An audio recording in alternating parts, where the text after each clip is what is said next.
今天吃什么？咱们做个盘丝饼。这盘丝饼呢有很多种做法，最讲究的做法呢，跟咱们以前讲过的这个拉面是有关系的。今天咱们就讲一讲用这种最传统的方式来做的这个盘丝饼。这盘丝饼的传统做法呢，是用拉面这个面丝，然后呢把它浸上油，然后再盘成饼。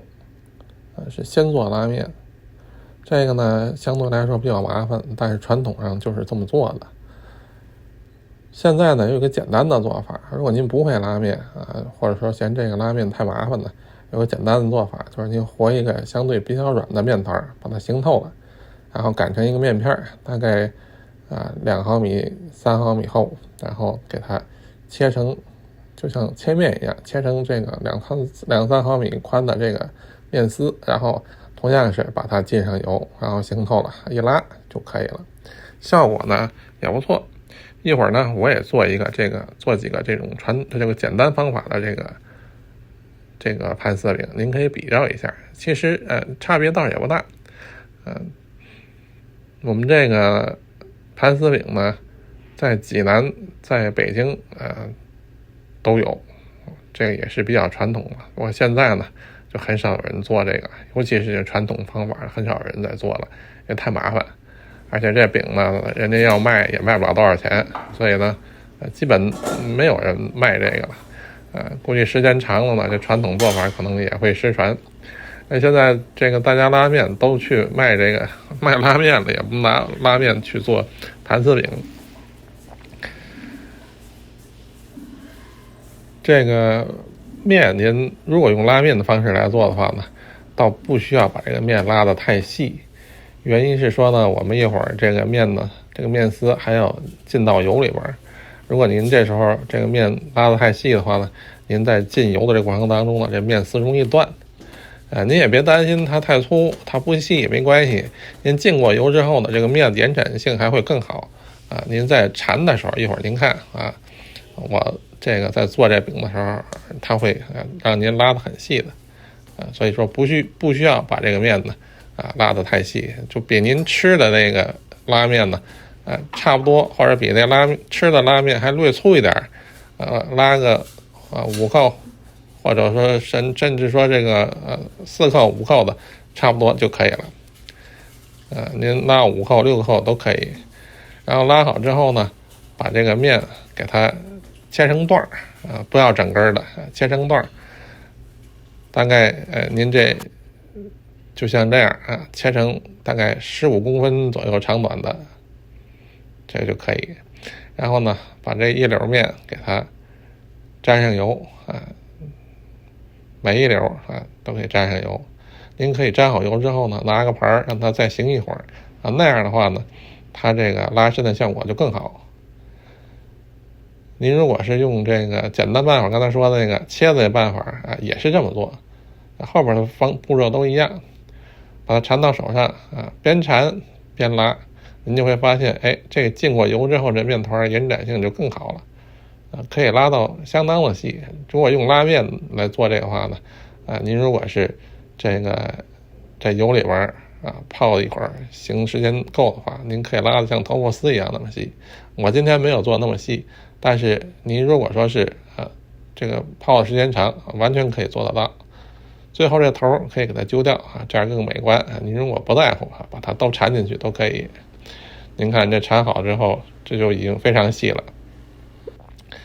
然后把它拿下来，这么竖着，给它摆在盘里，然后呢让它醒一会儿。所有都做好，我们就可以来煎。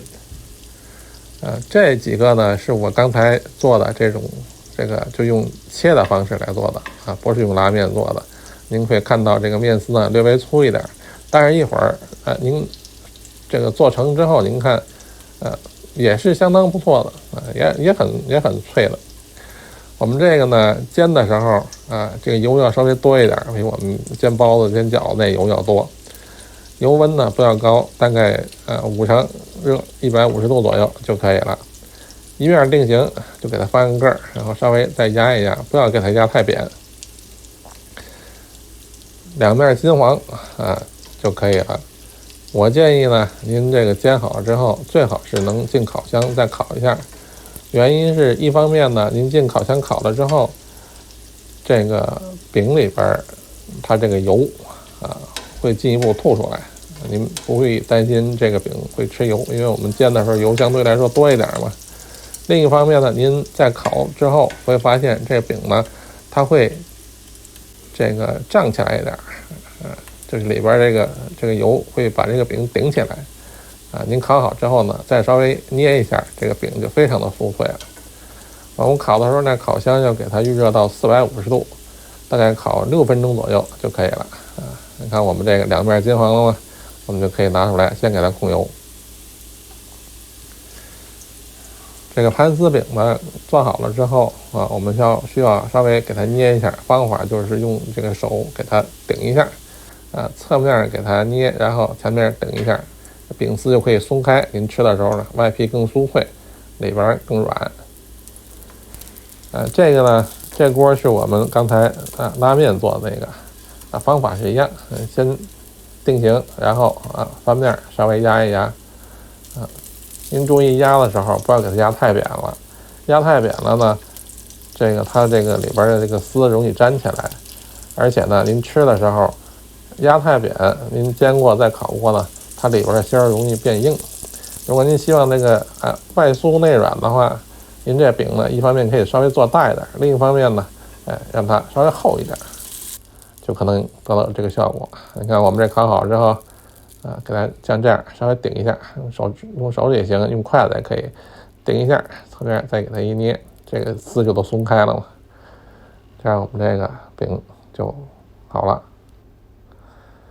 您比较我们这个丝细的和那个这简单办法做的，其实相差也不太多。您自己在家里做不需要拉面也可以。我们来一个尝尝，